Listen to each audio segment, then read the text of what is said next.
Hello, welcome to this very special edition of the Pace Report. I'm Brian Pace reporting live here at the Blue Note here in New York City. In a career spanning some 70 years, Phil Woods tonight is playing with his quintet, and he's in New York celebrating a brand new release of his brand new album, New Celebration, with the Festival Orchestra. And he wrote and arranged all the songs on this CD except for two songs, and it's the follow-up to a record that he recorded a couple of years back in tribute to his friend Quincy Jones. Tonight we sat down and we talked about this brand new record, and we also talked about his time in jazz as well as the direction of jazz. He gives some thoughts and intake on what students of the music should know and what he instills and preaches when he teaches, as well as reflect on some of his mentors and very dear friends, including the late Phil Ramone, Dizzy Gillespie, Quincy Jones, as well as Lenny Tristano. So sit back, relax, and enjoy the sounds of Mr. Phil Woods live here at the Blue Note here in New York City.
Phil, New Celebration is your brand new release, and Yes, it's it is. with the Festival Orchestra. And you wrote and arranged all the songs on this album except for two songs. Except for two songs, yeah. Except the last one, which is an Al Cohn arrangement, and they're all my original compositions, except for the one that Johnny Mandel did for Al Cohn, which is called "Here's to Alvy." Otherwise, it's all my stuff. Do you prefer at this particular stage of your life to play with the big band or the quartet, or do you have you don't have a preference? I just like to pay the rent. No, I don't have a preference. I like to do many things, but the main thrust of my stuff has always been the little band, the quintet. We've been together now. Bill Goodwin and Steve Gilmore, my bass player and drummer. We've been together 40 years, as long as I've been married to my wife Jill Goodwin. But that's really the prime influence, you know.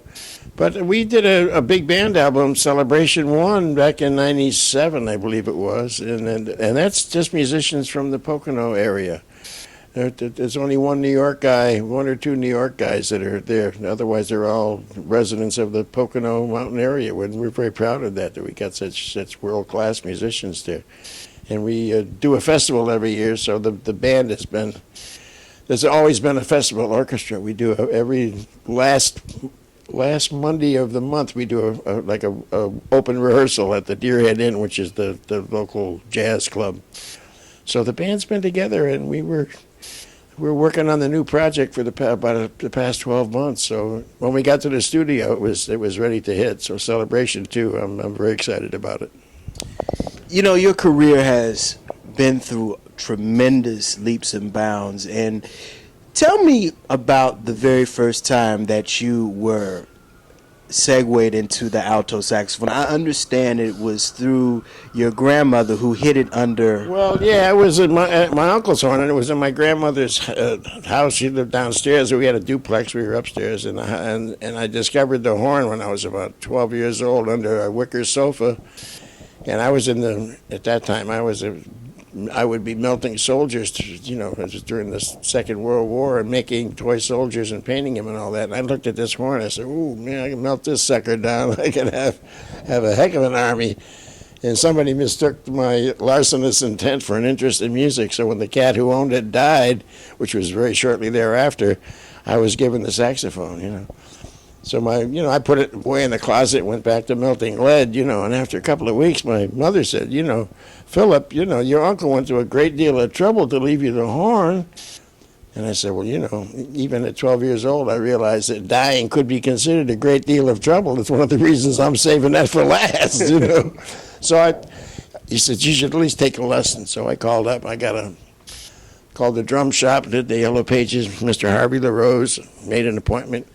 And I remember this so clearly. Mr. LaRose got through. He said, "You okay?" I said, "Should I bring the saxophone?"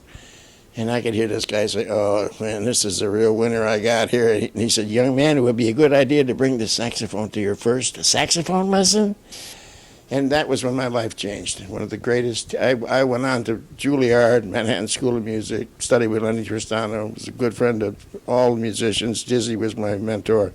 But I never had a better teacher than Mr. Harvey LaRose. And that first influence when you're a young man is so important. That's why when they want to cut out the school programs and music programs, and I say that's the most important time for a young man or a woman to get into music. And don't cut that program, And all those strong men that are teaching us, that's a blessing, Phil, that's something. I just interviewed the legendary Marcus Belgrave a couple of weeks ago, and he's like you're very passionate about teaching the next generation of jazz. What are some of the things that you implement and you want your students to know about, not just the music, but also the history of the music? Well, it's a tribal history. I mean, there are jazz schools, but there's nothing like working with a master or hearing a master play. And there's a tribal influence that permeates the music scene. You know what I mean? It always has been. We pass on the information. I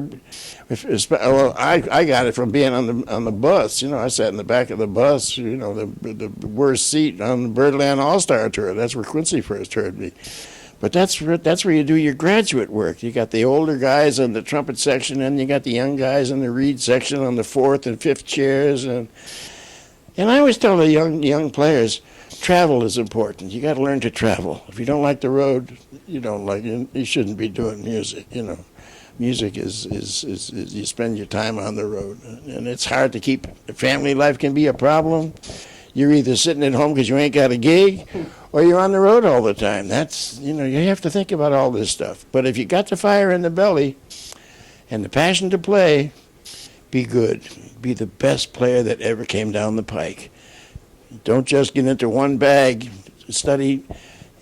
Jazz is an art form, but sometimes it suffers from lack of funds because it isn't fashionable. It's not a fashionable music, but it's been around for 100 years, and it's still going pretty strong. But you have to be prepared to sacrifice. But Benny Carter was my hero. He was a cultured human being. He spoke French, German, Spanish. He wrote, composed, was the first black composer in Hollywood, broke the color line for buying property in Hollywood, played alto, clarinet. He was a cultured human being. He understood museum, he understood art, he understood theater, he read books, you know what I mean? And I always tell my kids, don't just give me you're into your Coltrane licks. Listen to Stravinsky, listen to Bach. Listen to everything. Listen to pygmy music. You're going to be a jazz artist. I'm not talking about if you want to work in the pit or play with a circus band. That's fine. But if you want to be a jazz improvising artist, an American improvising artist, you got to learn. You got to have some culture in you, and you got to be a gentleman and look nice and do the music proud.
went as a high school student to New York to study under Lenny Tristano. Yes, I did. And he gave you some very important advice, too. And he taught me that I didn't know anything.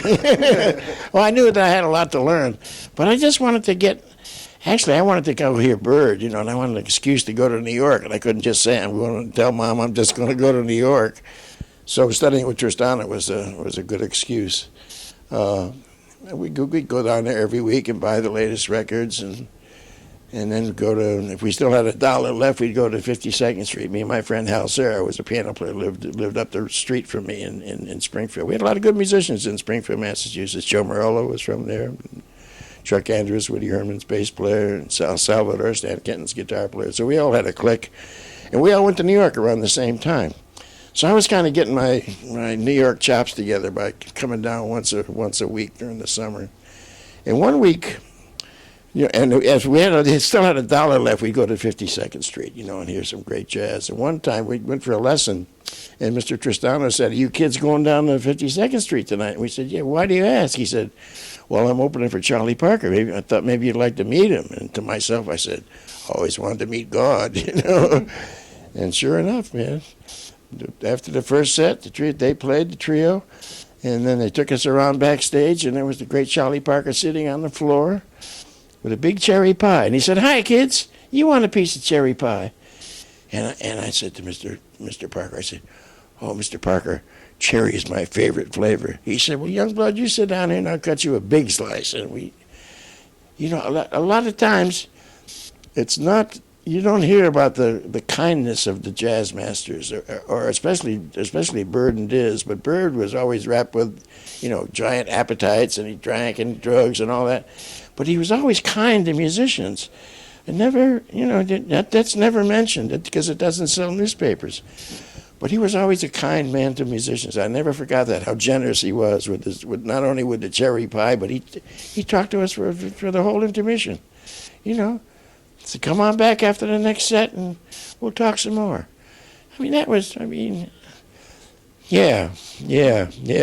And I learned at the foot of the masters, at the feet of the masters. One of the things that I find very remarkable about you is that even when Bird was alive, you had your own way of playing and had your own technique. What was it about Charlie Parker that really set everybody away from everybody else? I mean, Monk did his thing, Ellington did his thing, but what was it about him that really was the voice of the alto sax? I don't think you can talk about Charlie Parker without mentioning Dizzy Gillespie. I once asked Dizzy Gillespie, how did you get away from Roy Eldridge, which was his early influence? And he said, after I heard Yard, he always called Mr. Parker Yardbird, not Yardbird, he called him Yard. He said, when I heard Yard gave us the language, the rhythmic thing, the way of phrasing that this new music called bebop. Dizzy was the teacher. He was into the more harmonic thing, but he was still kind of playing swing trumpet. But yet, after I heard Yard, all of my stuff became clear. So I think it was a confluence of both of those cats, along with Monk and Max and all those early pioneers. How lucky we were. They were all on this little island of Manhattan all at the same time, changing the planet, man. And I was right in the middle of it. And I can count my blessings. Phil, on your record, your brand new record, you have the legendary Quincy Jones who wrote the liner notes on it. And tell me about the first time that you met Quincy Jones, and also he was a very unique individual, not to just jazz, but also the music world. He's what we would call an executive. Oh, yeah, but he was fourth trumpet player with Lionel Hampton when he was starting to produce. He organized the Dizzy Gillespie band that was going to the Far East in 1956.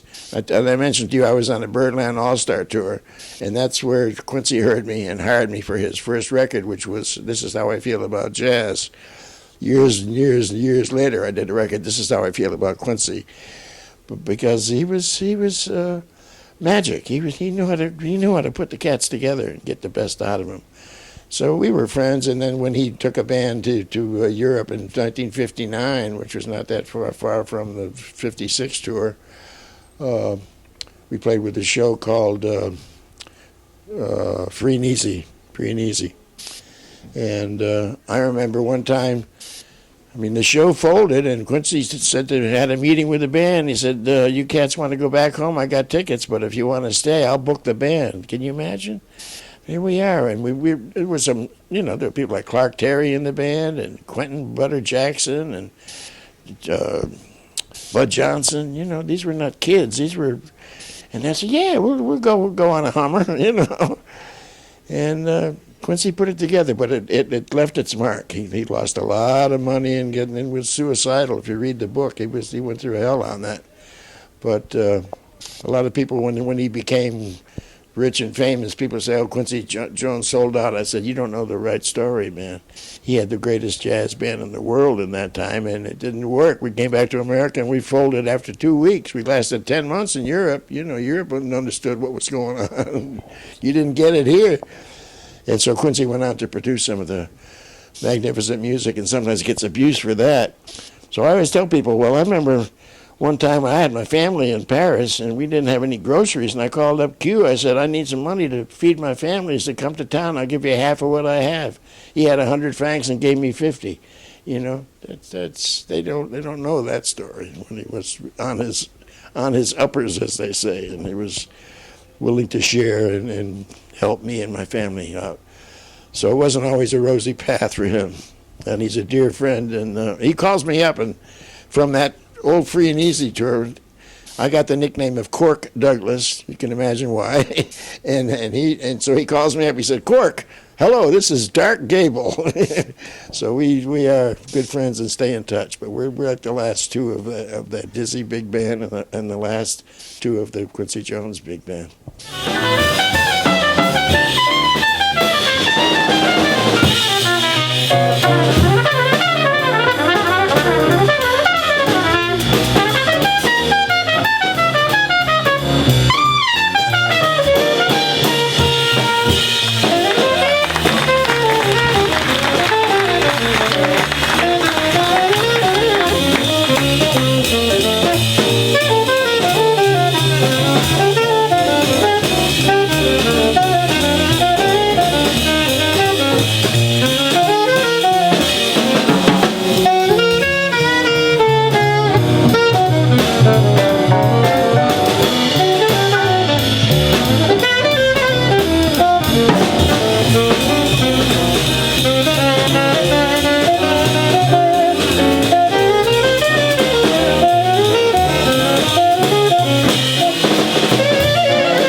This is the part of the interview where I asked you, the jazz master, to reflect on and talk about some of the pioneering people that, again, brought the language to jazz. Mm-hmm.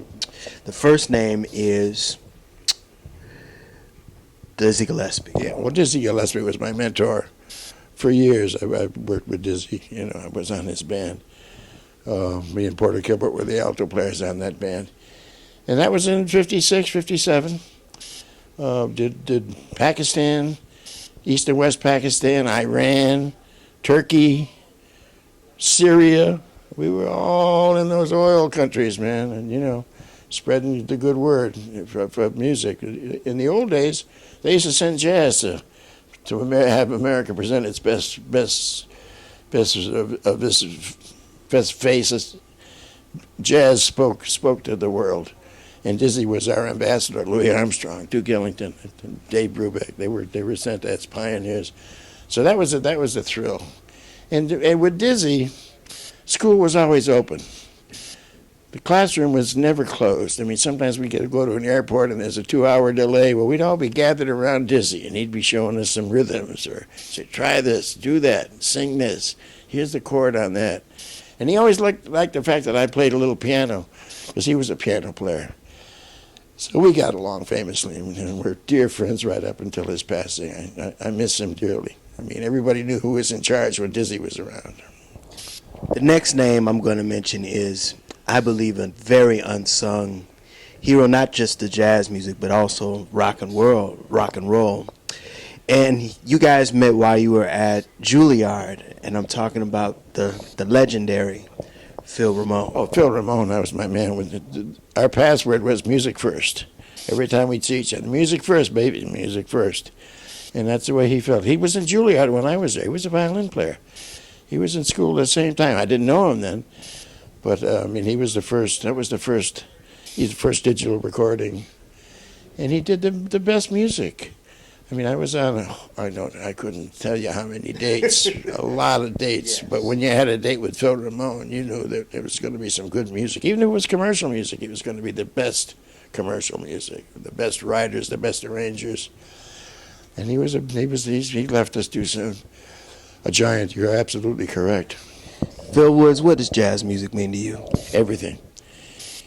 It's the music of democracy. It's freedom with responsibility. It's everything that America stands for. It's America's only, except for Mickey Mouse and baseball, jazz is the only thing we've invented. And it's for everybody. It fits comfortably in all cultures. Dizzy knew that, and he was the first fusion guy. And all those Cubans and Venezuelans and people in Spain with the Nuevo Flamenco and the Gypsies, and they hear Dizzy, and it worked. What Dizzy and Bird did changed the planet. And we did, you know, as I say, they used to send cats with horns instead of cats with guns. Jazz is a vital life force, and it represents the best of America. And in these terrible times, I wish they'd start sending jazz out there again. They're cutting back on that too. Oh, music is the most important thing in the world. I love all music, but I'm a bebopper at heart, and I think bebop speaks to everybody real clear. And that's an important thing. It says love and expression and once again freedom, but with responsibility. Everybody has a voice, but don't step on that. Don't step on the other person's voice. Let everybody talk. That'll do it again for another edition of the Pace Report, reporting live here at the Blue Note here in New York City. I'd like to personally thank NEA Jazz Master Phil Woods for his time, as well as the staff and management here at the Blue Note for their hospitality. As always, please visit my website, www.thepacereport.com, for my weekly column as well as my past segments. Until next time, remember, if it's in the groove, it'll make you move. Till next time, peace.